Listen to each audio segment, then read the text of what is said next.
This is Milwaukee Update with Brenda Lenzer and Benjamin Krug.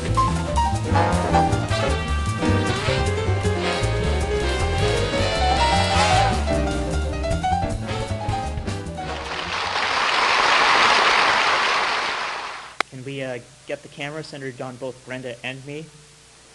No? Okay, well, anyhow. Good evening, ladies and gentlemen, and here are Milwaukee's top stories.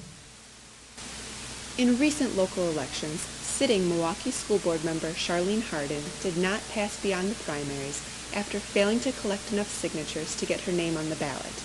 Board member Michael Bonds called the news unfortunate, saying she has been a voice for some of the most underrepresented children.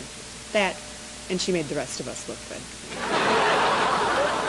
This past month, the MPS School Board accepted a report that claimed to show that board member Hardin had indeed wasted $2,500 of the taxpayers' money on a recent trip to Philadelphia. The report cost $16,000 to commission, but at least that's less waste per board member. County Executive Walker announced in April that he will run for Wisconsin governor in 2010, which should come as surprising news to Milwaukeeans, if they've just spent 10 years stranded in the Yukon. This March, Mayor Tom Barrett announced the possibility that he may need to cut up to 1,400 city jobs in order to balance the municipal budget. This news is complicated, however, by the ongoing strike by city employees who are members of the union AFSCME. Now, here to discuss this with us is AFSCME member Louis the Laborer. All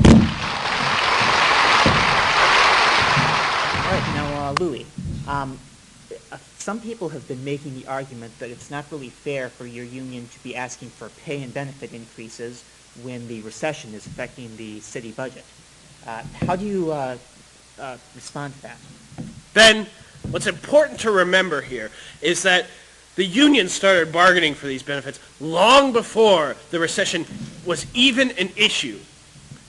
If we had just reached an agreement right away, this problem would have been settled long before the city's current fiscal problems. Okay.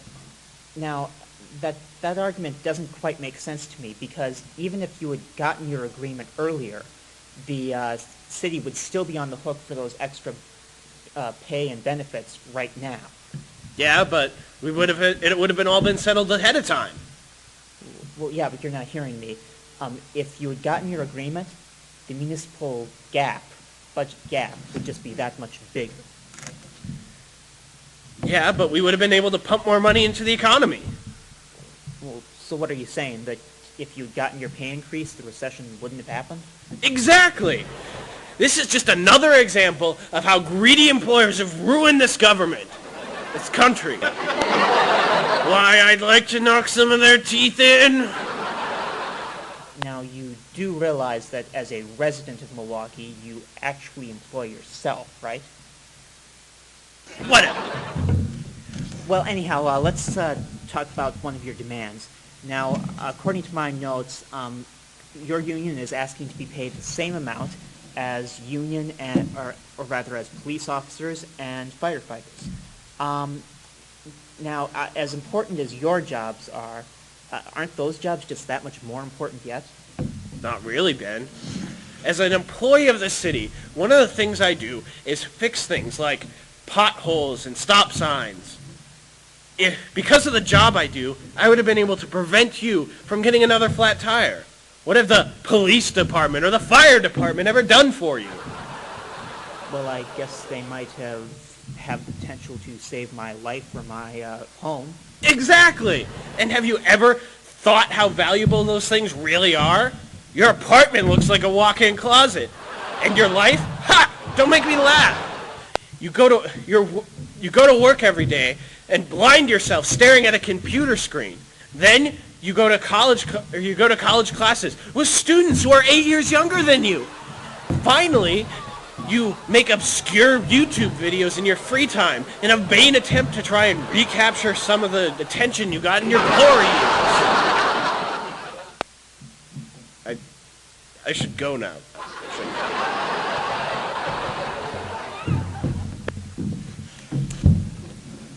All right. Louis the Laborer, everybody. A woman in the Wisconsin town of Norway this month accused a door-to-door meat salesman of threatening her in order to make a sale. Well, it's nice to know that in this modern day in which the ice cream truck is rare and the milkman is completely extinct, at least the door-to-door meat salesman is going strong. When the salesman visited her home, the woman declined to make a purchase, and the man lifted up his pant leg, revealing an old bruise and saying that the family dog had bitten him. He later returned and allegedly threatened to sue her for the dog bite if she didn't buy meat from him for the rest of her life, which would have been short because the meat was rancid. Seriously, you think the FDA is checking on some guy selling meat out of the back of his truck? With wildlife becoming increasingly common in urban areas, cougar sightings have been on the rise in Racine and Kenosha counties, with some sightings coming from east of Interstate 94. Now here to discuss one of her own sightings with us is Caledonia native Susie Sagal. Okay, thanks, Ben.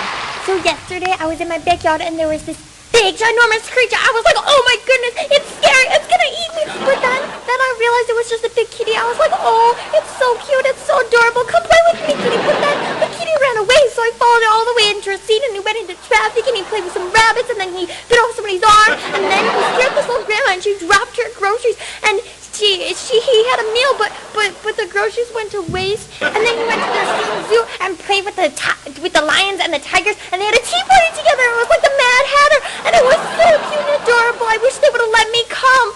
Okay, the end. Okay, Susie Sagal, everybody. Okay, can you get back up on the phone, Wiggy? This past February, reports went out of an easy police arrest after the location of a drug deal was text messaged to a Sheboygan police officer, raising questions about the wisdom of my plans to rob a police station, call ahead before robbing the police station, and then hiding from the law inside of a guarded jail cell.